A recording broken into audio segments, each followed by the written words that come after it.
Hi there, it's Craig from Coffee, Eggs and Inspiration. Unusually this week I'm coming in at the start here to give a short introduction for a couple of reasons. The first is to do a bit of a shout out to the House of St Barnabas, which is the location we used. It's on the end of Greek Street near Soho Square.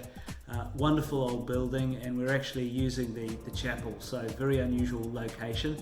And the second is to explain that there's a little bit of construction work happening in the background, so please forgive the intermittent jackhammer or pile driver or whatever it was. It is audible, and stick with it, because what you'll hear Riccardo Zacconi say is truly inspiring. So welcome to Coffee, Eggs and Inspiration. It's a weekly podcast and YouTube video that goes out every week over on the podcast side, Spotify, iTunes, Stitcher and SoundCloud. So a few more platforms to choose from then, and if you prefer to watch, it's on YouTube. Each week I'm joined by somebody inspiring, and I talk to them about their story. This week is no different. I'm joined by Riccardo Zacconi. Thank you very much for joining us, Riccardo. I'll give a little bit of an introduction to Riccardo. He's probably way too modest to give that himself. So Riccardo is the co-founder and now chairman of King.com. For those of you who don't know King.com as a name, they're famous for CandyCrushsaga, amongst many others, a mobile and social game. Right now, a revenue of about $2 billion per annum, and an incredible number of users, more than 300 million monthly active users. Players spend on average 38 minutes a day. I'm sure many of you watching probably play this on the tube or on your commute or other downtime during the day. More than 2,000 employees globally. So a real powerhouse and probably the preeminent example of mobile and social gaming. So welcome, Riccardo. Thank you so much. Thank you very much for joining us. Let's start by winding the clock back. You're Italian. Yep, from Rome. From Rome. Very important, so southern we Italy. are in a chapel here, so it feels very much at home. Exactly. And you went to university in Rome? I went to university in Rome at the Luis University. Yeah. Many years ago. Yeah. And you studied economics? I studied economics, yeah. And the key reason for that is that I had no idea what to do, and so I thought that the thing which keeps all my options still open is economics. Keep the options open. And tell me about your family. Did you get this entrepreneurial drive from your mother or your father? I got it from my father. He was a dentist. Unfortunately, he died, but he was a dentist, and for him it was always very important to be independent. And so I think from very early on I got this need to be my own boss, let's put it this way, or to be independent. Right. But I had no idea what to do, and that's why I started first studying economics, leaving me all the options open. After the university, I went into consulting for the same reason. I still had no idea, so the consulting gave me an opportunity to look around for ideas. This was LEK and then subsequently BCG? That's right, yeah. I spent a year and a half in LEK and about 6.5 years at BCG, and after my studies in Rome, I went to Germany, and I did consulting in Germany, in Munich, for about 8 years. About 8 years, so your German's probably pretty good. Yeah. As well as the Italian. So as an ex-consultant, I can relate to that. It certainly gives you a broad spectrum of experience in different companies doing different things. So that kept the options open for you. Were doing that for what, 8 years, 9 years? 8 years. Yeah. 8 years, and then what happened? Well, the 8th year actually was 1999, and since 1995 I started looking into the big digital space and focused on the internet, which was really early on at the time. And in 1999 it was the big internet boom, and I met a few guys by chance in Sweden. Those were the founders of a company called Spray, which was a startup. It was a portal like Yahoo at the time, with many contents. And I joined them. At the time when I joined them, there were a few people, and I joined them to build the German business of Oh, I company. see. And within a year, we hired basically 800 people. We went basically from almost none to 800 people. In 1 year? In 1 year, yeah, 1999. Amazing. And the plan was to do an IPO in March 2000. But March 2000, tricky time. very tricky time, and actually we missed the IPO window by a few weeks because we acquired a company called Caramel, which was the largest email in France at the time. And to integrate this acquisition into the IPO prospectus, we delayed the IPO by a few weeks with Goldman. And then the Nasdaq crashed. I don't know if you remember, Boo.com was the first company to crash. Yeah, very well. And then yeah. from there, everything basically went down the Wow. And so we delayed the IPO, and then the IPO never happened. And instead, we sold the company in September 2000 for 764 million euros. And unfortunately, like was Europe, and unfortunately, the deal was a pure share deal.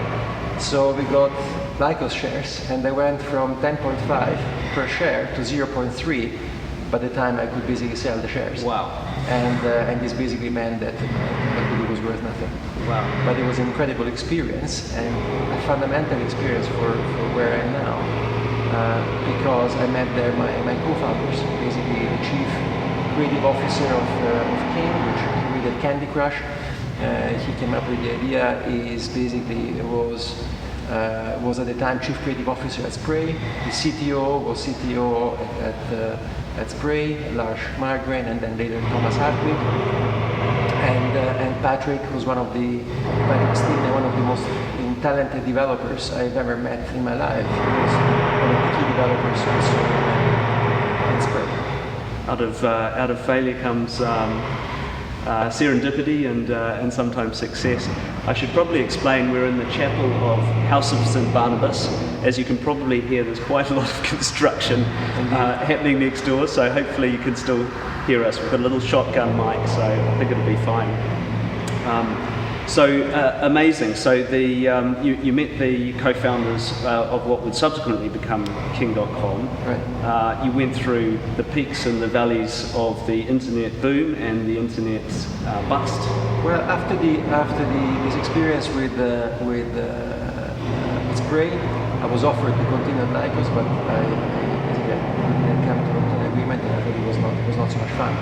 So I got then an offer to move from Munich and come over to London for Benchmark Capital, a US venture capital company. Right. They invested, for example, in eBay and other very big startups at the time. And so I moved to London for that. And you were doing investment management. You were the title was entrepreneur in residence. And okay. I said, "What is an entrepreneur in residence?" I had no idea what entrepreneur in residence was. And they told me basically, the only thing you have to do is to come up with a brilliant business idea, and then we set up a company, or we fund a company. I said, "So how does it work? So if I come up with a brilliant idea, then am I forced to do the funding with you?" And they said, "No, there are no ties." So I said, I'm stupid if I don't do it, right. Because I get fined, I get basically, there is no risk, I get a salary, I have an office which I can use to come up with new ideas, and there is no ties, there are no ties there.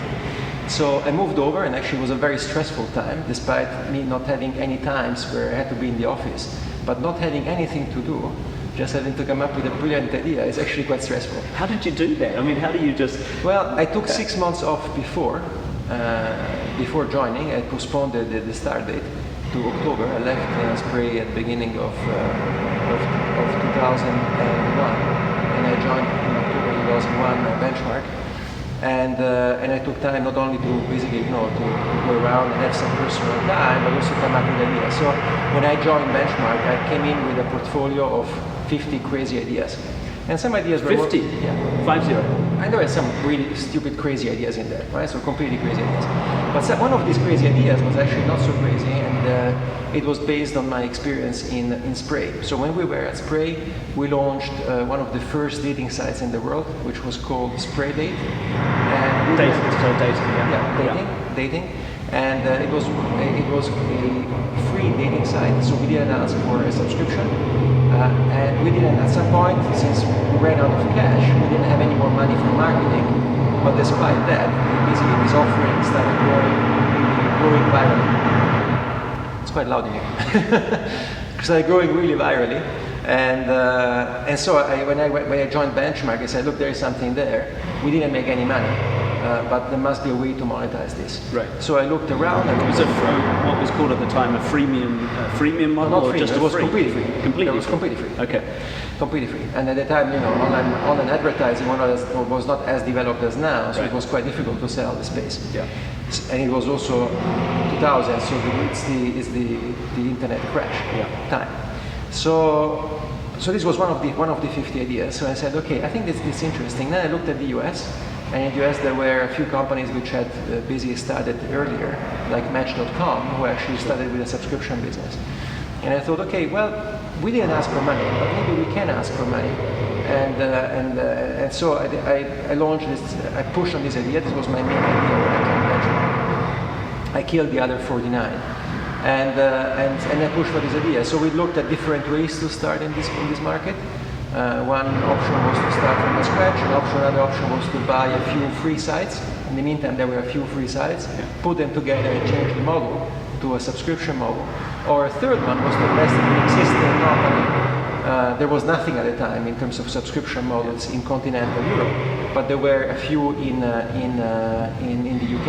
Okay. So to invest in a company called Udemy, and then to take the company to roll out the company model in continental Europe. And this was about 2002? This was 2000, no, this was 2000 and starting in 2001 and 2002. So to cut a long story short, we made an offer to Udemy, to invest in Udemy with Benchmark. So this was an existing company? It was an existing company which had a market share in the UK and in the US. Yeah. They refused the offer and made me instead an offer to join to basically build the European business. Okay. So I joined in August 2002. So you left Benchmark Capital? I left at that Benchmark time. and amicably they said, look, it's fine, you go there. If this is your idea, and you should go. So I left Benchmark, joined Udemy, and the founder of Udemy, a guy called Mel Morris, he basically sold the company a few months after I joined. So I joined in August, and he sold the company in December. Okay. I had an option, an equity package, which of course there was a vesting period behind, but there was also part of it which was immediate vesting. So I made about £350,000 after the sale. And you must have thought, yes, my payday. No, it was the first time that actually, it was a bigger payday. Of course, I had saved some money with consulting, but most of it actually was gone because London is quite expensive. So, and so in December, the question was, what should I do forward? I had some discussion. The acquirer was Match.com. Yeah. So we discussed it would not make sense for me to continue. They had a European head already, a very nice guy, and so I was looking around for new ideas again. And so Let me just take you back for a moment, Riccardo. So I'm curious that the 49 ideas that you killed at the time, was one of them around gaming? Actually, no.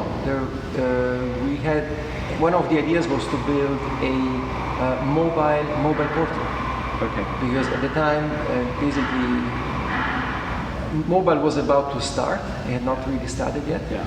But I thought, if you start on a mobile device, you can't really look at all these web pages on a mobile device. So the idea was to resize all the web pages to make them mobile friendly. So the idea was not stupid. So this is still pre-iPhone. This is much pre-iPhone. But the problem was at the time, the reason why I abandoned this idea was that the phones were actually far away from being mobile friendly. So I said, okay, no, this is good, but doesn't work. There is exactly. There is nothing there where we can actually look at it. So maybe I should have done that. It would have been also an interesting company, but it was a bit early.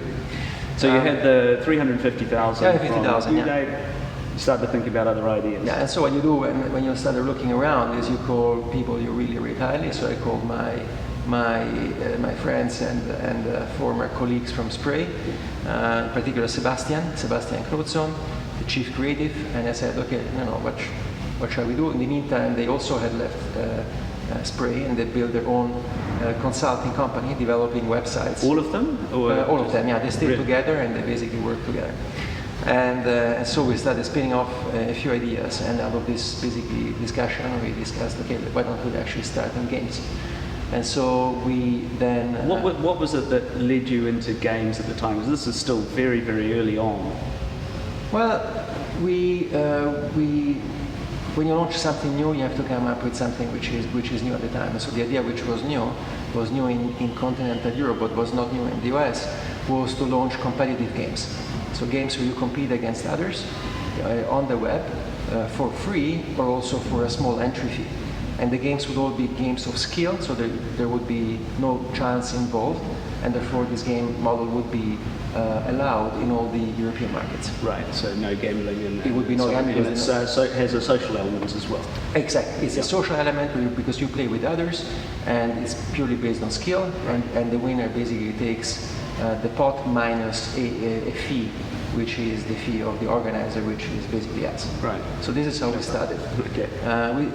This was on the web. This was on the web, yeah. Yeah. This was busy. We launched we started in the beginning of 2003. Yeah. We were really fast. We were basically 6 people, and one of the co-founders was a guy I met at UDate called Toby Rowland. So Toby and I put in the money. The other guys worked. All of it. Yeah, we put in all of it.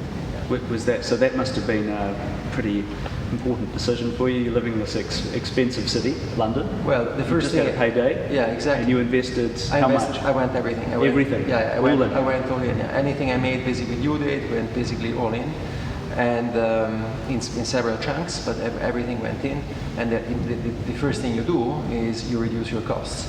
So I give up my car. I give up my rental flat. I gave up basically anything I had, and Wow. and I went and stayed at a place in the guest room of a friend of mine, and I lived there for about 2.5 years. So risked everything. But financially. But you know, it's one of my best friends, and usually you say in Italy there's a way of saying that the guests are like fish. After 3 days they stink. Imagine after 2.5 years. So it was a good experience. I mean, so I was always grateful. We'll always be grateful to him. Yeah, I imagine you're still in touch. So you invested everything, that started growing, and what happened? Well, actually, what we realized is that we had this great idea. We launched the website in August, and then we launched, but we had no traffic. Oops. So it's not enough just to launch the product. You need also to then have a way to actually find people. Yep. Yeah, and also the time it was actually quite expensive. Part of the deal when we sold the company, when we sold Spray to Lycos, was that we would get a package of impressions on Lycos Europe, and that was part of the inventory we used to attract users. The only issue was that these impressions were not particularly valuable. Right. So we didn't get any real meaningful traffic from them. Yeah. And so we launched and we had no users. So we had to come up with a way of acquiring users, which was I went and knocked basically door to door, asking to do partnerships, Right. where we would integrate our games within the game page of large portals like Yahoo, or T-Online, etc. So channels, effectively. Yeah, game channels. Yeah, this was the model at the time. Yeah. And so we started doing co-branded integrations in these channels, but it took a while. And so by the end of December of 2003, we ran out of money. So we were really, it was the day before Christmas, and I remember that we had really almost no money. And so in the last moment, we managed to close financing with my former boss, Mel, at UDate. So he invested. And so this was the gentleman who owned UDate. Exactly, and who sold UDate. Yeah. And so he invested in King at the last moment. At the time, we were not called King, in fact. We were called Midas Player, because the King URL was too expensive. And then another guy called Klaus Hommels invested in January. And that's how we started. But this is on Christmas Eve. Yeah, this was the day before Christmas. What was it? Where were you on that day, and what was going through? I was in the office, but I was supposed to fly home, and then basically it was really by a few minutes that we managed to close the financing. Wow, amazing. And then and then from there everything went upwards. We signed one contract after the other, and then we grew on the net. We became profitable a year and a half after we started. We became profitable in January of 2000. With that initial or that second investment? Yeah, with the second investment. Okay. and then we became profitable in January of 2005. And then with that, we closed another agreement to roll out the partnership we had already set up with Yahoo in Europe to Yahoo in the US. And with that partnership signed, we closed a big finance round of around 38 million euros, but most of which went to the founders. So for the first time, I could then afford to buy a flat. Okay. And to rent first a flat and then to buy a flat. And so life changed completely. This was the most important money I ever made, which we shared among the founders. But it wasn't an exit event. You were very much part of the company and but most of this went basically went to the founders. Yeah. Founders and investors, and then about 5 million stayed in the company. Okay. And we didn't raise any more money after that. Right. And it was still a web gaming. It was a web gaming system. Yes. And then we became the largest partner of Yahoo. Life was fantastic. Yeah. We signed one partner after the other, one web portal after the other, and one website after the other. And we became not only profitable, but we grew in size and everything. Life was fantastic until I could feel the crisis coming. Facebook launched. Okay. And they launched in 2005, if I remember correctly. 2004. But it's not until 2007 that they opened up to partners. Yeah. And the first partners were game companies. And so Zynga launched, I think, in 2007. Yeah.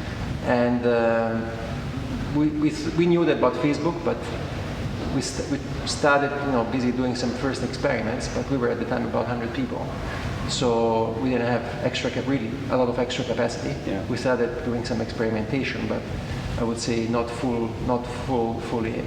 And this is really the dawn of what's known as mobile social gaming. Well, this was the dawn of social, not mobile came much later. The iPhone launched, I think, in 2007. 2007, yeah. But it was not for a while that actually games on mobile became really big. Mostly desktop. So it was all desktop, but in 2009, Zynga launched Farmville, and that's where for the first time we got a big hit. So what was the impact on the your impact business? was that basically the biggest impact was on Yahoo. So suddenly users went away from Yahoo and went to Facebook. Right. And this was particularly true for gaming, for games. So the Yahoo Games page lost 45% of their users within a year. 45%. So between April 2009 and a year later, they lost basically 45%. And it feels like someone digging the carpet under your feet. So that was really fast.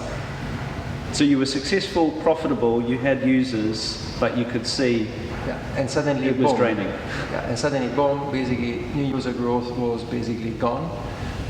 And we started slowly going down, because what we learned in education is that actually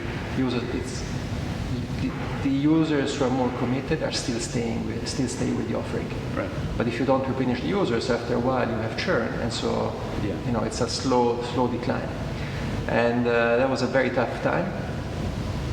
And so we had some issues with some investors, we had some issues with one of my co-founders, and to cut a long story short, it took us about between 2009 and 2011 to crack Facebook. To reinvent. So you pivoted the company, you had I guess a team or teams working on the mobile or the social version. Well, the first thing is that we didn't have extra capacity at the time. Yeah. It's not that you have a lot of extra capacity to do things, but so we had to change also the way how we did things. So we split the company in two parts. About 50% of the company continued to work to maintain the product, but without a lot of innovation in the existing product. That was your cash machine at the time. Well, it was not it was maintaining the rest of the business, but of course, to maintain users, you need to continuously innovate and refresh. And that innovation, refreshing of the content actually got quite hampered because we had to reinvent it. We were in a corner. And so we put the other 50% of the company, we divided it into 5 projects with small teams, testing different things. Right. And it was a very difficult time, because on one side, we had to manage expectations towards our shareholders, and we also had to manage expectations towards our team, because there was a lot of competition at the time for talent, And with Facebook companies starting busy to hire people, we had people trying to hire people from everywhere. So it was really important to, and one of the key things we did at the time to do that was to go for full transparency. So no bullshit. We said to the team and we said to the shareholders the same story, which is we have to reinvent ourselves. The opportunity is Facebook. We need to focus entirely on that. That's the main thing we need to do. At the same time, we need also to maintain our business to be able to do that. We are in a great shape because we have done games for a while and we have a lot of experience with games. We tried all different models, so we need just to be patient. But this is it. And to show this with a picture, pictures often tell more than 1,000 words. I chose the picture of a cartoon called Mordillo. I don't know if you heard about Mordillo. Yeah. And so there was a cartoon showing Mordillo on the beach, sipping a cocktail, and the sun is shining, and there's an umbrella, and they're busy sitting in the sun sipping this cocktail. And then you zoomed out, and the sand, it was basically an hourglass. And so you see the sand going down. So this was the picture which I showed to the team. So it took us 2.5 years. In those 2.5 years, many things happened. I lost some key people were hired away. And another thing that happened was that we had some unhappy shareholders, and they decided busy to sell their shares, and they found an acquirer outside, and one of my co-founders also decided to sell his shares. And so we decided then, we made an offer to buy back those shares. So as a management. And that's the first time, not management, that's the first time we used the 5 million that we had in the company to busy for something. We never touched a penny of the money we raised from Apex and from Index. And that's the first time we actually used that money. So we acquired back shares, 22% of the shares for 4.4 million euros at the time. And we launched a month later, after having acquired the shares. For the first time, one of those 5 projects actually became successful. Amazing. So the sand was draining away, and once again, you went all in. We went all in. Used the cash. There's probably a lot of people watching or listening as a podcast thinking, I sort of recognise that. I've got a business. We're having a existential disruptive threat. What advice would you give those people who are sort of facing that sort of inflection point like you faced at that time?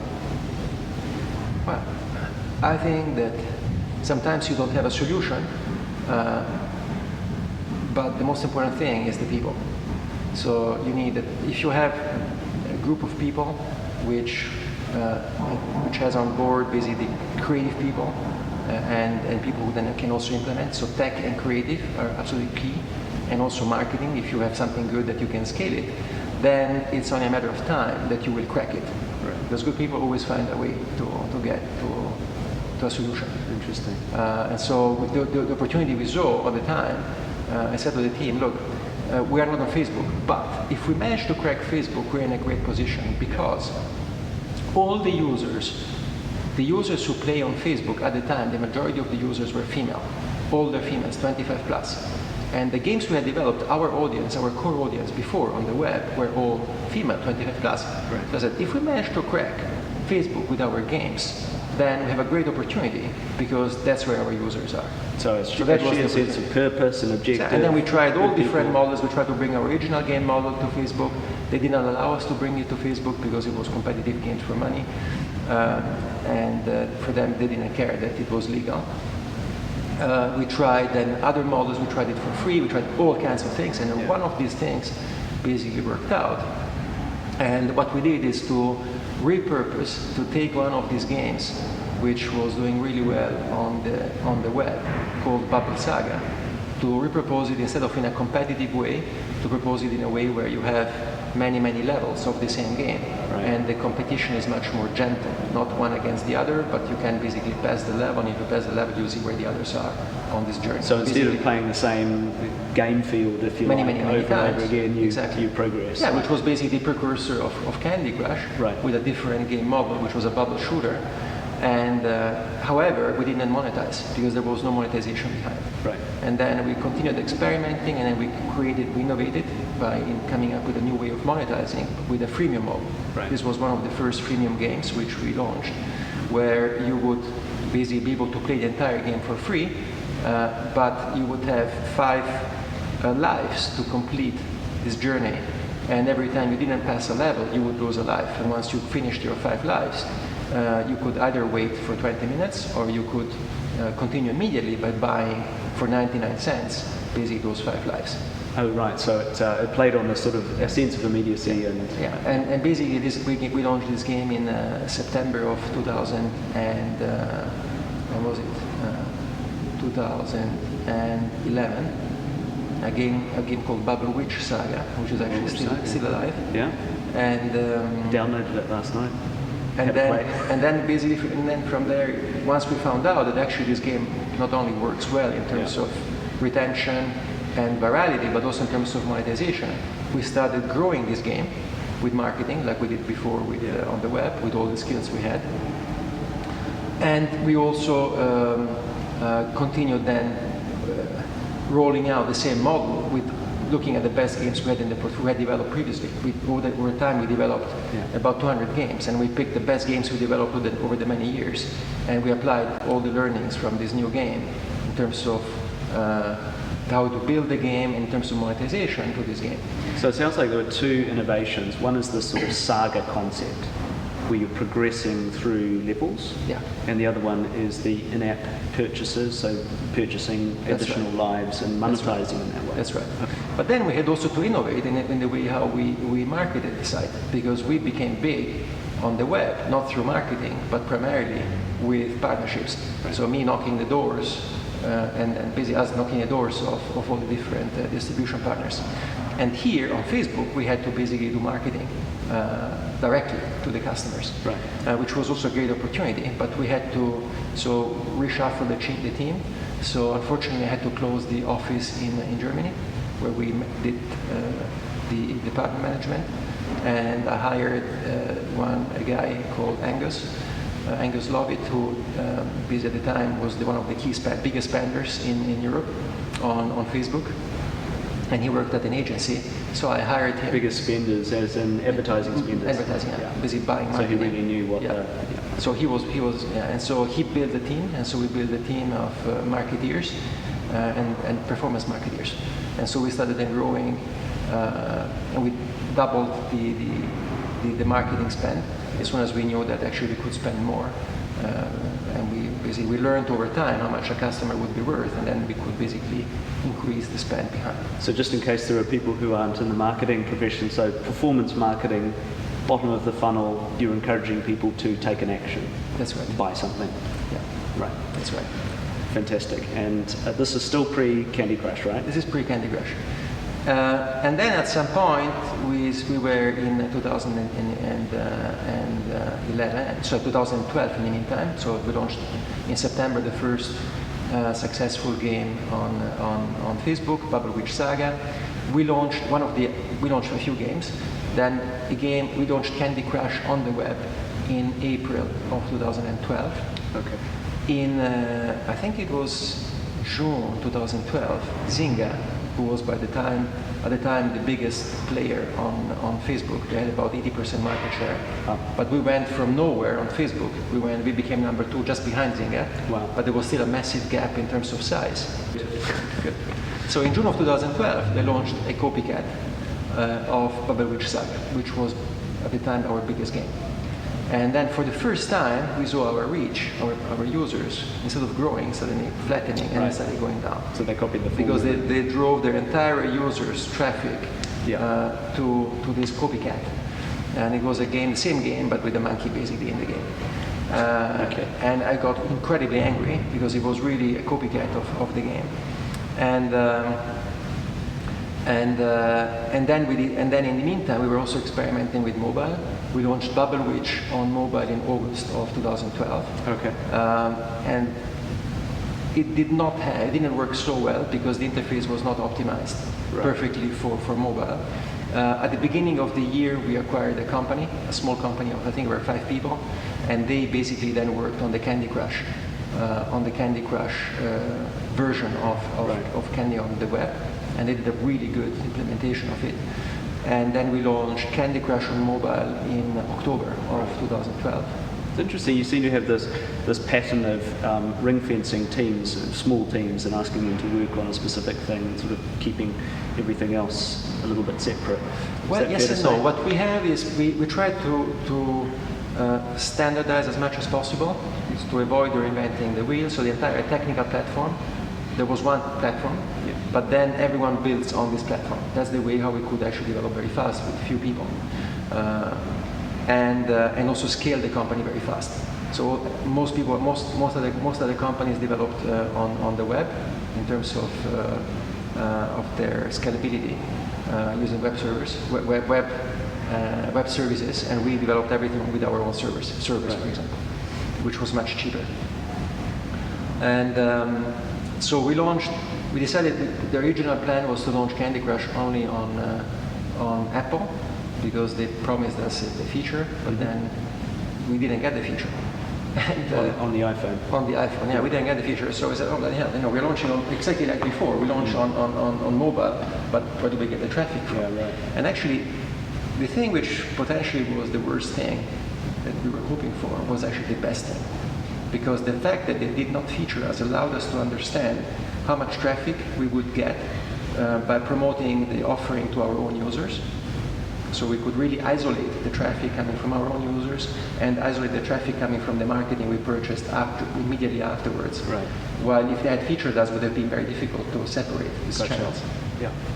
The second thing we did is, because they didn't feature us, we then decided to launch Android a few weeks later. Right.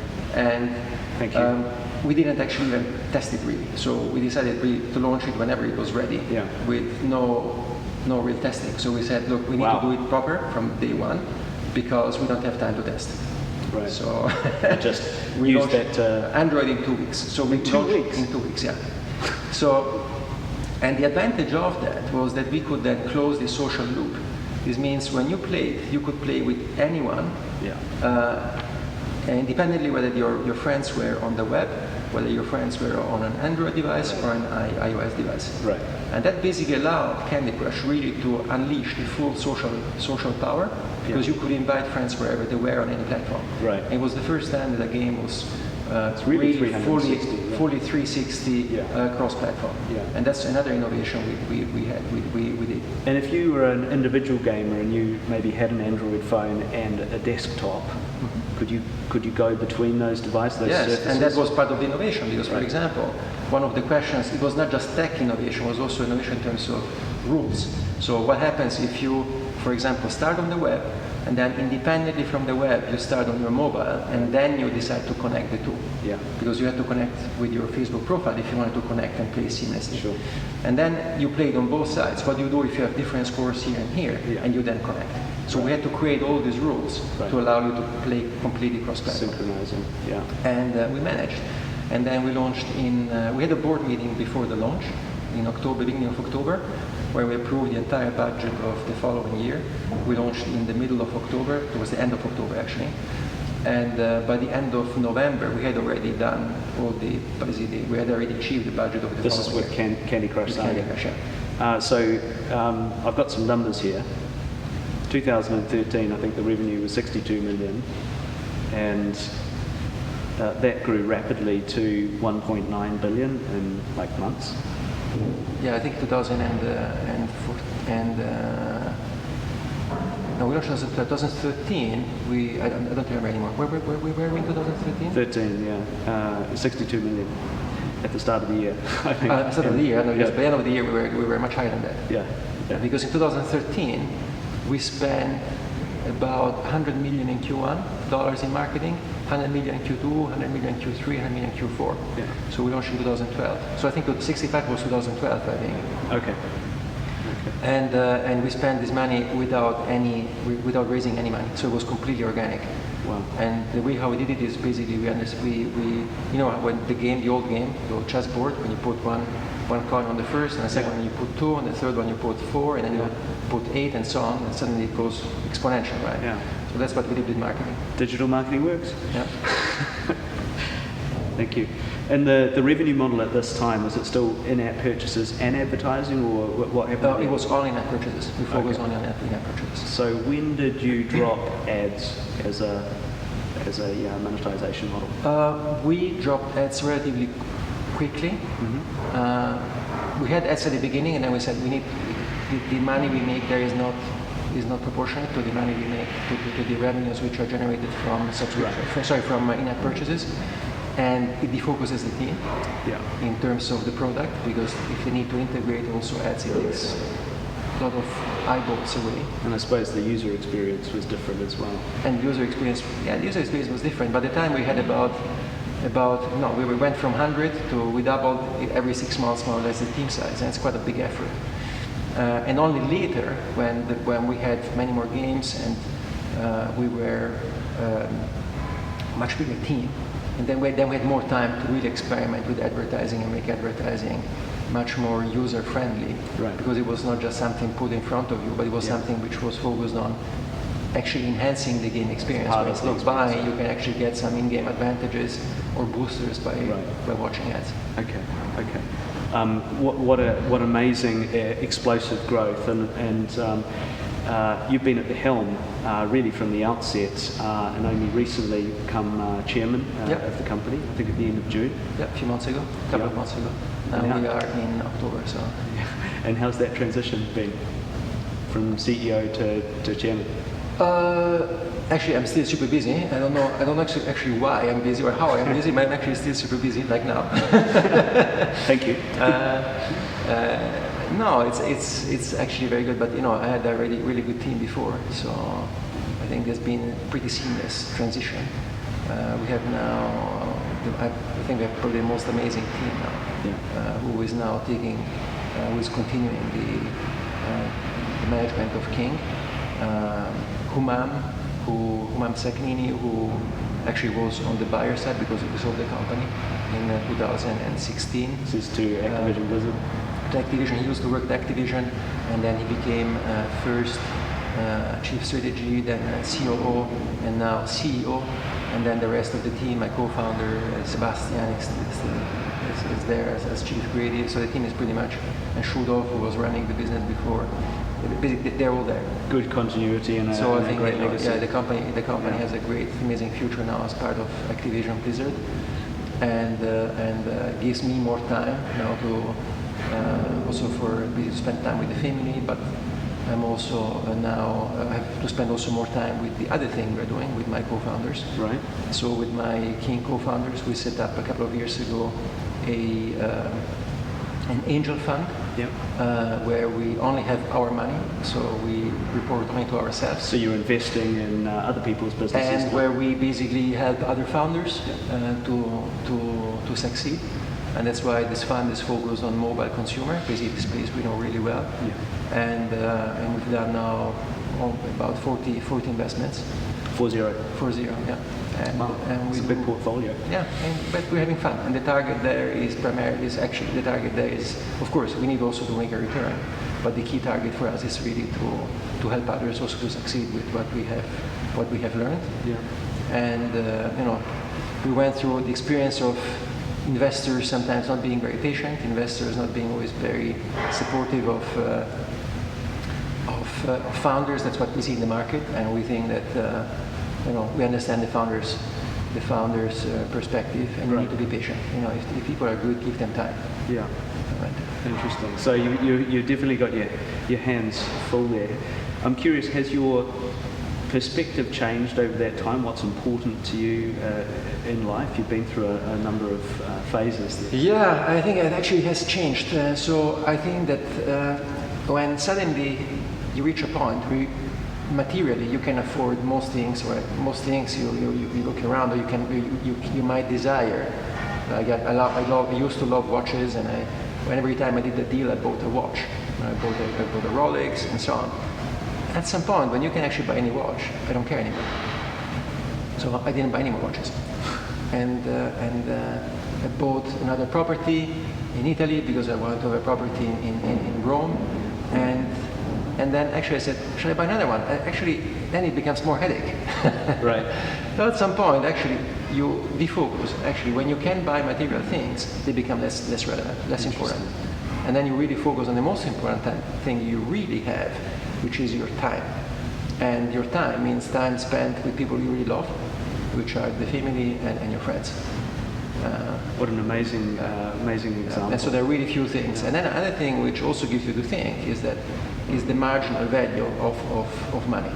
So if I spend now more money on myself, I don't really become more happy. Right. Because I have most things I need. I can't eat more than what I eat.